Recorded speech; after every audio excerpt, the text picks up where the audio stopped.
তাহলে তুই ঘরে চাল ডাল নাই, ছেলের 2 মাসের মাইনে বাকি আছে, ঘরে হুঁশ নাই, মদ খেয়ে খালি পড়াচ্ছে।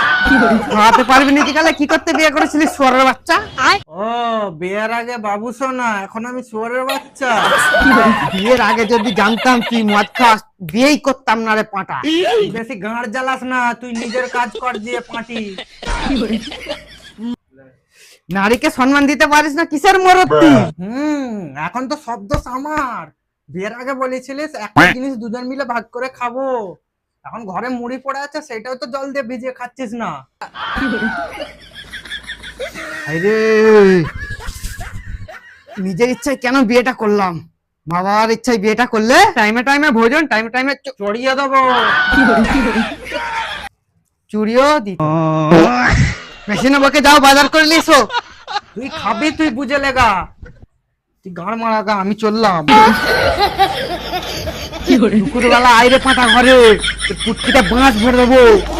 আইরে পাঁটা আয়।